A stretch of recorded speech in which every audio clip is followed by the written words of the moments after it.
Fueling the future.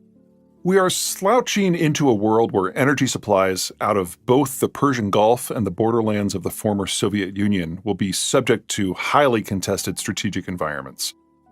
Even if none of the region's issues erupt into formal wars, their instability and insecurity all but guarantees that oil and natural gas production and flows will be disrupted for years. Even that assumes no strategic competition in East Asia, and no piracy, state or otherwise, along the coasts of Southeast Asia or Africa.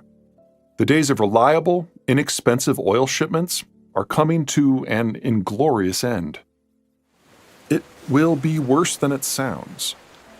Between the entrance of China into the global system and the end of the Cold War, total global oil demand has doubled since 1980, mostly due to new players starting their journeys down the roads of industrialization and urbanization.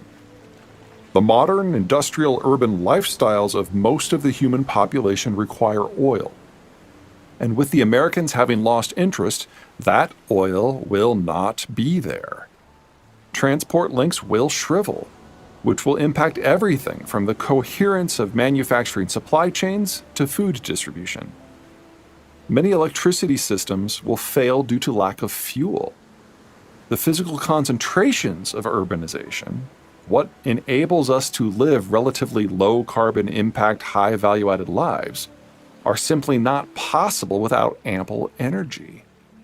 The end of globalization may herald the end of the world we know, but the end of global energy heralds the end of the lives we know.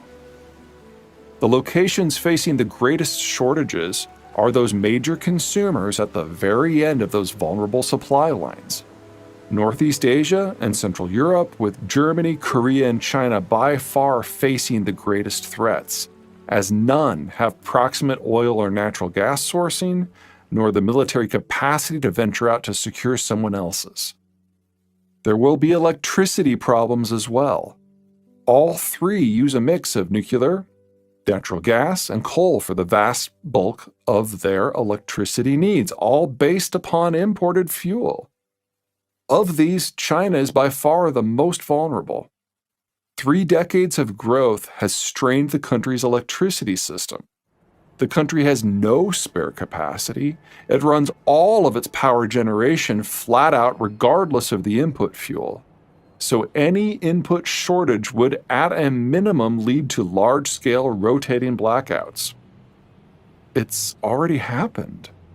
As China struggled in late 2021 with the dual impacts of COVID and the stricter environmental rules, regions responsible for 1/3 of the country's GDP faced rolling blackouts and electricity rationing. For the countries with more means, the picture is brighter, but there are still loads of problems.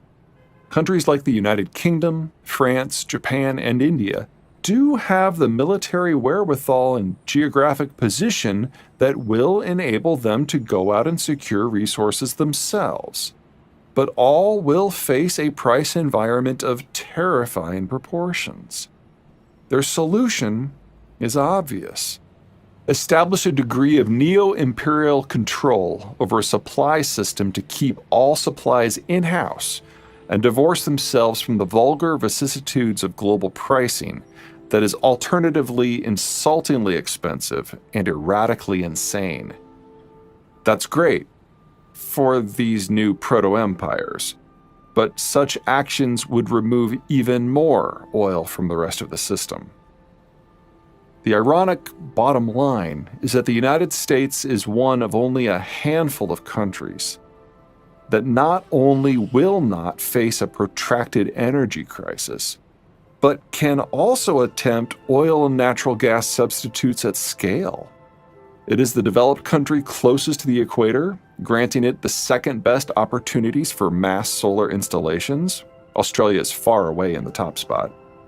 It has huge swaths of wind-swept lands in the Great Plains, granting it the world's best wind resources. The Americans even have an ace in the hole in terms of their oil demand. One of the byproducts from most shale oil wells is a steady flow of natural gas. The Americans, and pretty much only the Americans, can use that natural gas in lieu of oil in their petrochemical systems. Add in a relatively stable and robust capital structure and secure access to lithium deposits in Australia and Chile, and the Americans can even attempt battery systems and EV rollouts with current technologies, should they so choose.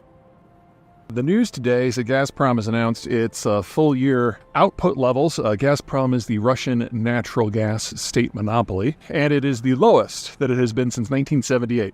So well predating the Soviet collapse. The Europeans have tried to cut their dependence upon Russian natural gas to zero, and at least in terms of the piped natural gas, they've been pretty successful. Now, this is something that is not exactly a shock to people who are familiar with the industry. There are many aspects of the sanctions that are working better than others. This is one of the ones that's definitely working better. And the reason is the nature of natural gas itself. Natural gas is a gas, and it takes a specialized system to produce it, to transport it, and to export it. And if there's a gap anywhere along the system, whether it's insurance or the pipes or the pumps or the legalities or whatever it happens to be, the whole thing stops, and it can't easily be redirected. And in the case of the Russian stuff that goes to Europe, almost all of it comes from an area called Urengoy, which has been in production now for a half century. Goes down a couple thousand miles of pipes through Ukraine and Belarus into Poland, Germany, Slovakia, Hungary, and the rest. And since this can't be redirected, when the Europeans stopped taking deliveries, the Russians had to bit by bit shut everything down. There are other natural gas options that the Russians have. There's some that comes from eastern Siberia, well east of the Urals, that goes south into China. There are a couple liquefied natural gas facilities, one on Sakhalin Island, primarily, which goes to Japan, and one on the Yamal Peninsula, which primarily gets shipped to Europe. And those are still working mostly.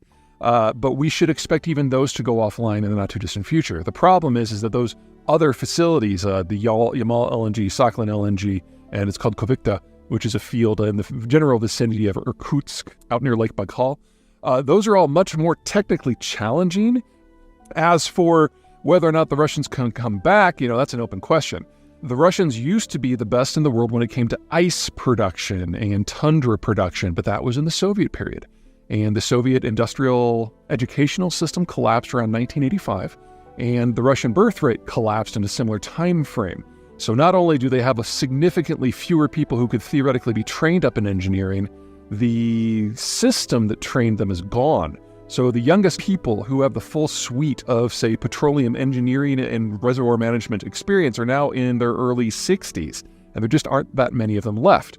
And for the last 20 years, most of the meaningful maintenance work that has been done in places like Urengoy, most of the work on improving recovery rates has been done by foreigners, with BP and ExxonMobil, and to a lesser degree the Germans and the Dutch being the major players.